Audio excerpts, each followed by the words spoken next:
Buongiorno a tutti amici di Angolo Nerazzurro, bentornati sul canale. Come ogni giorno andiamo a riepilogare, ad analizzare e successivamente a confrontarci sulle ultime in casa Inter. Prosegue naturalmente il calciomercato, spunta il nome di Nico Gonzalez, prosegue la trattativa per Romero e andremo poi ad analizzare naturalmente le altre situazioni, gli scenari di mercato, che comprende anche delle operazioni in uscita. Diciamo che però sono scenari che in questo momento non mi esaltano particolarmente. Andiamo con ordine, iniziamo dalla Gazzetta dello Sport e dal nome nuovo che è stato accostato praticamente nella serata di ieri, ovvero quello di Nico Gonzalez. Leggiamo sulla Gazzetta dello Sport, spunta Nico per Kivu, non c'è solo Diaby, Gonzalez a destra, l'Inter ci pensa. I nerazzurri valutano l'ala della Juve, da Madrid nessuna offerta, l'argentino può tornare in A. Ecco, l'ultimo anno Nico Gonzalez è stato in prestito all'Atletico Madrid, Atletico che non ha esercitato il diritto di riscatto, quindi calciatore che è tornato a Torino, calciatore che però ha fatto sapere di voler partire, quindi di non voler restare alla Juventus. La stessa Juventus però valuta soltanto una cessione a titolo definitivo. Sperava di concludere con l'Atletico Madrid uno scambio con Sorloth, poi è stata una situazione dove le valutazioni erano troppo diverse. Qual è la valutazione che fa la Juventus di Nico Gonzalez? Almeno 25 milioni, ai quali aggiungere anche qualche bonus. Quindi è vero, è un prezzo che solitamente rientra nei limiti dell'Inter, nei limiti di OH3, o meglio, non sono dei limiti tassativi, ma quantomeno, ecco, è quella valutazione che molto spesso è risultata l'ideale per le operazioni dell'Inter. Arriviamo però ad un punto. Anche con Nico Gonzalez andremo a prendere un esterno d'attacco da schierare come quinto a tutta fascia. Quindi torniamo, secondo me, su quello che dal mio punto di vista è un errore, perché lo abbiamo già fatto con Luis Enrique, che era un esterno d'attacco, tra l'altro a sinistra, nel Marsiglia aveva giocato da esterno di centrocampo, con una difesa sì a 3 alle spalle, ma comunque giocava dalla metà campo in su, perché con De Zerbi non aveva grandissimi compiti difensivi, né tantomeno aveva un compito a tutta fascia, tanto è vero le heat map evidenziano un Luis Enrique che al Marsiglia giocava dalla metà campo in su e abbiamo visto quanta fatica sta facendo. Magari Nico Gonzalez tecnicamente può essere superiore al brasiliano? Non lo escludo, ma torniamo allo stesso discorso. Dovrebbe fare il quinto a piede invertito, dovrebbe giocare a tutta fascia e potrebbe avere, o meglio io do quasi per certo che avrebbe delle difficoltà dal punto di vista difensivo, perché è vero che lui ha giocato anche da esterno di centrocampo, ma non a tutta fascia. È un calciatore duttile, sicuramente, ma è un calciatore offensivo. Quindi cosa potremmo chiedere a Nico Gonzalez? Quello che oggi chiediamo a Diouf, ovvero invadere la metà campo avversaria, accentrarsi, andare sul suo piede forte, ma questo è l'esterno d'attacco, non è il quinto. È vero che Kivu, secondo me, cerca quel tipo di calciatore, perché già ci sono, ecco, più nomi accostati all'Inter con questa tipologia e lo stesso allenatore sta puntando forte su Diouf. Però è lo stesso discorso che facevamo nel caso di Diaby, sul quale ci arriviamo tra un attimo. Ovvero, l'Inter ha già Diouf, ha quel calciatore che può creare scompiglio nella metà campo avversaria, automaticamente serve un quinto puro, uno che effettivamente sappia già giocare a tutta fascia, uno che può dare delle sicurezze anche dal punto di vista difensivo. E in più, ecco, se per esempio Nico Gonzalez fosse una possibilità di mercato in prestito col diritto di riscatto, e allora posso correre il rischio perché tanto non riesce ad essere un quinto a tutta fascia, posso tranquillamente non riscattarlo, torna alla Juventus, non ho rischiato. Il rischio sarebbe poi non trovarsi con un calciatore valido su quella fascia. Questo sì, ricordiamo lo scorso anno quanta fatica abbiamo fatto quando Dumfries non era a disposizione. Però almeno dal punto di vista economico non rischierei un investimento. Se io devo investire 25 milioni più bonus, ammesso che quella cifra basti alla Juventus e che non chieda qualche milione in più, anche perché poi sappiamo di solito quando si va a rinforzare una diretta concorrente spesso si chiede qualche milione in più, ecco, si cerca comunque di tirare un po' sul prezzo, consapevoli anche delle necessità dell'Inter su quella fascia. Ecco, io a quella cifra posso tranquillamente andare a puntare un quinto puro. E questa è la domanda che mi faccio: perché l'Inter continua a cercare calciatori da adattare su quella fascia? È un'idea di Kivu che non condivido minimamente e che già lo scorso anno con Luis Enrique, seppur non è stata una sua scelta, non ha pagato, Oppure è una sorta, un po' una mancanza di idee di mercato, si cerca quell'occasione, quindi quel calciatore che può essere in uscita, quel Diaby già trattato, quel Nico Gonzalez che la Juventus sta cercando di disfarsene. Però, insomma, io penso che a 25 più bonus si possa trovare un quinto puro, che non debba essere per forza un profilo particolarmente fisico o il sosia di Dumfries per caratteristiche. Può essere anche un quinto più tecnico, meno fisico, più di spinta. Sicuramente, ecco, per esempio, all'Inter era stato accostato anche Ghivairo Reed, che adesso sta trattando la Roma, è stato accostato Wanderson, anche quei nomi che non sono fisici, però sono dei calciatori che possono fare meglio. Anche un calciatore come Reed, abituato a fare il terzino della difesa a 4, avrà sicuramente una fase difensiva migliore, sarà più facile adattarlo al quinto, ha una spinta e dei tempi di spinta, di sovrapposizione diversi rispetto a quello dell'esterno d'attacco. Ma paradossalmente, a scegliere Nico Gonzalez, che sarebbe da adattare e ci sono tantissime incognite, anche quei nomi che mi convincono poco o nulla avrebbero più senso. Per esempio c'è il nome di Dodò, che a me non piace assolutamente come quinto per l'Inter, perché vero che non è detto che dobbiamo puntare su uno soltanto fisico, ma Dodò è 1,66 m, farebbe tanta fatica, ma sarebbe un'operazione più sensata rispetto a quella di Nico Gonzalez, perché sarebbe più economica, perché si prenderebbe comunque un calciatore abituato a giocare a tutta fascia. Insomma, questa ipotesi Nico Gonzalez è un qualcosa che secondo me sarebbe l'ennesima scelta avventata di mercato, scelta che poi potremmo pagare, a meno che non si passasse ad un 3-4-2-1 e allora lo si voglia utilizzare dietro la punta, ma non è assolutamente ciò che in questo momento sta cercando Chivu, non lo ha mostrato, ecco, anche nelle amichevoli, non è in programma un cambio di sistema di gioco, e allora lì serve un quinto, perché abbiamo un vuoto lì su quella fascia. E sul quinto continuiamo, ecco, c'era l'accenno anche al nome di Diaby, non c'è solo Diaby. Qual è la situazione? Ovviamente dal punto di vista tecnico, ne abbiamo parlato ieri, vale un discorso molto simile a quello di Nico Gonzalez. Dal punto di vista economico è comunque una trattativa complicata, perché c'è il nodo dell'ingaggio, percepisce 15 milioni all'anno all'Al-Ittihad, quindi comunque la squadra attuale dovrebbe contribuire sull'ingaggio anche in caso di cessione, cosa non affatto scontata, e poi ci sarebbe bisogno dell'inserimento di una contropartita che corrisponderebbe al nome di Aslani o di Pavard. Quindi, insomma, l'Al-Ittihad dovrebbe accettare una contropartita, un esubero di cui l'Inter vuole liberarsi, e poi andrebbe, ecco, trovata la quadra sull'affare. Dal punto di vista invece dell'utilizzo vale esattamente lo stesso discorso fatto con Nico Gonzalez, discorso che abbiamo fatto anche ieri. Su Nico Gonzalez qualcuno ha ipotizzato anche lo scambio con Frattesi, al momento è soltanto un'ipotesi, la Juventus punta alla cessione di Nico Gonzalez a titolo definitivo, secondo me è un calciatore che non serve minimamente all'Inter. Andiamo avanti e arriviamo anche al nome di Romero, dove leggiamo sul Corriere dello Sport: Inter Romero, 2 ostacoli. C'è l'intesa con gli Spurs ma non con il calciatore e i nerazzurri devono chiudere una cessione. Tottenham d'accordo per 40 milioni, bonus inclusi. C'è quindi, come leggiamo sul Corriere dello Sport e come avevamo, ecco, letto anche ieri, c'è già l'accordo col Tottenham, 40 milioni, quindi cifra pienamente congrua con quello che aveva ipotizzato l'Inter. Tra l'altro il Corriere dello Sport precisa bonus inclusi, quindi la parte fissa sarebbe anche un po' più bassa di quei 40 milioni.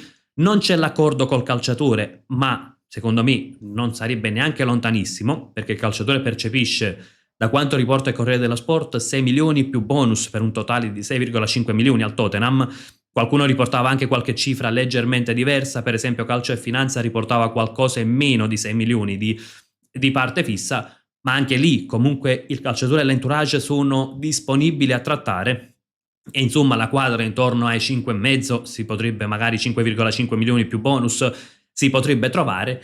Il vero nodo è che l'Inter deve fare una cessione prima di potersi permettere Romero, per il peso a bilancio, non per l'investimento, cosa che sottolineo spesso, perché molto spesso si fa questo errore, cioè l'Inter ha il tesoretto da 40 milioni, l'Inter non ha intaccato il budget, l'Inter ha incassato 34 milioni, ne ha spesi 34, occhio, il punto non è l'investimento in sé, i 35, 38, 40 milioni su Romero, quanto i costi a bilancio. È lì che l'Inter deve liberare spazio tra i calciatori che tra ammortamento e ingaggio lordo occupano dei costi importanti annuali. e quindi gli indiziati sono: in primis c'è Pavard, che ha un costo annuale di circa 13 milioni. Occhio, perché ci sarebbe l'altra situazione che ieri veniva riportata da tutto mercato web, della possibilità che l'Inter possa far spazio su bilancio non soltanto con Pavard, ma con qualche altro calciatore. Il nome è un po' quello di Frattesi, perché tra i calciatori in esubero sono loro due quelli che occupano maggiore spazio a bilancio. Pavard circa 13 milioni, Frattesi circa 11,8 milioni. Il punto qual è? Come riportava tutto mercato web, l'Inter potrebbe pensare un'altra cessione e tenere sia Romero, poi ovviamente acquistare Romero e tenere Pavard. E con Pavard che potrebbe essere dirottato anche in fascia, secondo l'articolo di tutto mercato web. Per me sarebbe l'ennesima operazione senza senso. Perché? Faccio un grande investimento in difesa senza cedere Pavard. A quel punto mi troverei con 7 difensori per 3 posti, ma mi manca il quinto. Come ipotizzava l'articolo di tutto mercato web, come quinto, come alternativa sulla fascia potrebbe essere utilizzato poi a quel punto Pavard. Quindi io tengo un calciatore che mi occupa uno spazio importante a bilancio da dirottare in un ruolo non suo per prendere un altro calciatore in un reparto dove sono al completo. Perché dico che Pavard in fascia potrebbe far fatica? Perché l'articolo di ieri appunto di tutto mercato web riportava che Pavard ha giocato come terzino, ma attenzione, ha fatto il terzino della difesa 4, un ruolo molto diverso rispetto al quinto. Dal mio punto di vista, dove si farebbe fatica con Pavard quinto? In primis, secondo me non è un calciatore che per caratteristiche copre l'intera fascia per 90 minuti. Non è quel tipo di calciatore, significherebbe snaturarlo, e non parliamo di un ventenne da adattare. Insomma, è un calciatore fatto e finito Pavard. Cosa succederebbe? Che avremmo un quinto molto più difensivo, più bloccato. L'Inter potrebbe ritrovarsi a giocare, a sfruttare soltanto la fascia sinistra. Ecco, Pavard in quella zona di campo, secondo me può essere una soluzione per i minuti finali. Magari gioco in Europa, sono contro un top club europeo, sto vincendo, manca un quarto d'ora alla fine della partita, posso optare, magari schiero Pavard lì, metto un quinto un po' più bloccato perché devo contenere l'esterno d'attacco avversario, perché devo difendere il risultato. È una scelta che in quel momento potrebbe starci, ma di base non posso pensare di fare un grosso investimento su Romero, mi manca il quinto e quindi vado a dirottare Pavard in fascia, praticamente cambiandogli il ruolo, facendogli fare un ruolo, quello del quinto, che non ha mai fatto in carriera. Ecco, anche questa sarebbe l'ennesima ipotesi senza senso dal mio punto di vista, e mi auguro che sia soltanto un articolo buttato lì un po' a caso, articolo che non faceva neanche la differenza tra il terzino della difesa 4 e il quinto, che sono due ruoli comunque differenti. Quindi ecco, mi auguro che non sia quello lo scenario di mercato sul quale sta lavorando l'Inter, perché insomma quello che dicevo prima a proposito di Nico Gonzalez varrebbe anche in questo caso. Sembrano poche idee di mercato, perché non si riesce a trovare un quinto che sia 25 a 30 milioni, 35 milioni, purché sia un vero quinto. Ecco, per esempio, per me il nome di Reed potrebbe essere ideale per l'Inter, perché Chivu cerca spinta su quella fascia. Chivu, stiamo vedendo, Diouf viene utilizzato, potremmo dire un po' per forza di cose, però sembra che Chivu ci creda realmente su Diouf quinto. Si cercano, ecco, esterni che possono creare scompiglio nella metacampo avversaria, e allora perché non completare la rosa con un esterno che è già abituato a tutta fascia, ma che porta spinta, porta tecnica, porta anche un po' di uno contro uno? Secondo me quello sarebbe un nome ideale, con costi che non andrebbero molto oltre quello che di solito è abituata a pagare l'Inter. Quindi, ecco, secondo me l'Inter dovrebbe concentrare un po' più di risorse sul quinto, non avere delle idee fantasiose in quella zona di campo. Andiamo avanti invece con gli altri articoli, ovviamente fermo restando che sono ad oggi degli articoli dei quotidiani, delle varie testate sportive, non è detto che l'Inter abbia obbligatoriamente quelle idee, però insomma noi ci atteniamo a quelle che sono le notizie riportate da fonti solitamente alquanto attendibili, o quantomeno ecco fonti, diciamo così, riconosciute a livello nazionale.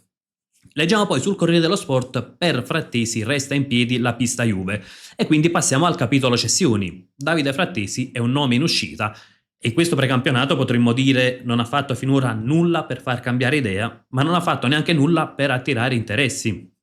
C'era il Nottingham, ma non si è concretizzato in un'offerta, quindi sembra un po' svanita quella soluzione. C'è la Juventus che però al momento non ha mosso passi ufficiali, però può essere una squadra, ecco, che magari col passare delle settimane, tra qualche giorno potrebbe proporre, potrebbe ecco, fare qualcosa per portare Frattesi a Torino. Non dimentichiamo le parole del procuratore che disse di dover parlare con l'Inter, insomma, quando gli fu chiesto dell'ipotesi Juventus. L'Inter potrebbe accettare un'offerta di circa 25 milioni e ad oggi diciamo gli scambi non sono contemplati, potremmo dire, sono soltanto delle ipotesi. Ecco, qualcuno ha parlato anche della possibilità dello scambio Frattesi-Cambiaso, secondo me è un'ipotesi remota, che potrebbe verificarsi come scambio di prestiti dal mio punto di vista soltanto se negli ultimi giorni di mercato all'Inter manca ancora il quinto, la Juventus non è riuscita a cedere Cambiaso, l'Inter non è riuscita a cedere Frattesi, piuttosto che avere due esuberi, due calciatori scontenti, magari si fa lo scambio di prestiti secchi, calciatori che poi possono essere valorizzati, poi magari il prossimo anno se ne riparlerà o al limite magari ecco si aggiunge un diritto di riscatto, però ripeto è soltanto una mia ipotesi al momento e secondo me anche non un'ipotesi ecco vicina ad idee delle squadre, non è un qualcosa insomma realizzabile a stretto giro oserei dire. C'è poi il nome di Luis Enrique che viene citato, per il quale l'Inter accetterebbe delle proposte soltanto intorno ai 30 milioni. Se non dovessero arrivare, Luis Enrique sarà utilizzato come alternativa probabilmente anche a Di Marco, quindi dirottandolo sulla corsia opposta. Ancora una volta ci troviamo col quinto a piede invertito e ancora una volta con quello che secondo me è sempre un esterno d'attacco. Sì, ha fatto il quinto tutto l'anno, ma per me per caratteristiche Luis Enrique è un esterno d'attacco a sinistra. Entra spesso dentro al campo, ha una buona tecnica, una buona velocità, ma non dà ampiezza, non dà profondità, non ha neanche un grande uno contro uno come quinto, in realtà non ha posizionamento difensivo del quinto, quindi insomma anche lì significa trovare un po' una toppa ecco, per trovare una soluzione, una posizione in campo a Luis Enrique. Come ho ribadito più volte, personalmente, piuttosto che schierare Luis Enrique che a destra non ha convinto, poi lo metto a fare il vice di Marco, do tanto spazio a Marello. Può crescere tanto, è un calciatore che parte già da una buona base, è un calciatore che comunque è molto giovane, quindi ha ampi margini di miglioramento, però per caratteristiche è un quinto, quindi già questo per me è un passo in avanti. Concludiamo anche con gli ultimi articoli invece di giornata. Leggiamo ora il rinnovo di Carlos Augusto, quindi l'Inter che ha ufficializzato quello di Bissek, ha l'accordo per quello di Pio Esposito, quindi che sarà solo da formalizzare, lavora anche su quello di Carlos Augusto e anche quel rinnovo sarebbe vicino. Altro punto importante per l'Inter che troverebbe un accordo intorno ai 3 milioni, quindi qualcosa in meno rispetto alla richiesta iniziale del calciatore, però insomma secondo me è un altro rinnovo importantissimo perché su Carlos Augusto ad inizio mercato si era parlato anche della possibilità di una cessione di una possibilità che lui potesse chiedere la cessione per trovare maggiore spazio. Ecco, questo rinnovo è un tassello importantissimo perché Carlos Augusto è un cotitolare, non è solo un'alternativa, molto duttile, diverso rispetto a Bastoni, è un calciatore che comunque ogni volta che è stato chiamato in causa ha dato sempre il massimo ed è una pedina molto importante perché ecco, può essere vice Bastoni, può essere da vice Di Marco e anche lì, per esempio quando poc'anzi ho fatto l'ipotesi Marello vice Di Marco, ecco, avendo poi Carlos Augusto in rosa, abbiamo comunque quella soluzione che permette di avere maggiori sicurezze, per esempio, rispetto ad un diciottenne, quindi insomma Carlos Augusto dal mio punto di vista può ricevere solo consensi sul fatto che continui ad essere un calciatore dell'Inter e che insomma ottenga il rinnovo. Concludiamo anche invece col futuro a breve termine, leggiamo sulla Gazzetta dello Sport, oggi rifinitura pre-derby, domani il test con il Milan, quindi praticamente neanche futuro a breve termine, parliamo del presente. E sul Corriere dello Sport si legge c'è la chance di Bonny, con Thuram e Lautaro ancora fuori, classe 2003 ha un'occasione per mettersi in mostra. Nel derby di Perth, domani Sky e DAZN, spazio in mediana per il turco e Sucic. Quindi insomma si rivedranno i calciatori che si sono aggregati soltanto nella tournée, Bonny, Çalhanoğlu, Sucic. Naturalmente ci sarà la solita girandola di cambi, però c'è anche quel pizzico di curiosità per capire determinati elementi a che punto sono, quindi rivedere ancora Diouf, rivedere Stankovic che magari col Karlsruhe per me aveva fatto vedere delle cose positive, per qualcuno non era stata una prestazione esaltante, e mentre aveva fatto una grande partita contro il Manchester City. Poi chiaramente c'è da capire anche l'atteggiamento dell'Inter, quell'aggressività che sta cercando Kivu, quel gioco ancora più in verticale, quindi insomma anche da una amichevole estiva, anche da una sfida di lusso ma giocata in pieno agosto dall'altra parte del mondo, si possono trovare, ecco, delle risposte interessanti, dei temi da trattare che naturalmente poi andremo ad analizzare come sempre sul canale. Aspetto anche le vostre considerazioni nei commenti su tutte le ultime di giornata, quindi Nico Gonzalez, Diaby, ipotesi Pavard dirottato come quinto con l'arrivo di Romero, ipotesi che secondo me è alquanto remota, e confrontiamoci come ogni giorno su tutto quello che accade in casa nerazzurra. Come sempre io vi lascio con un gran bel Forza Inter.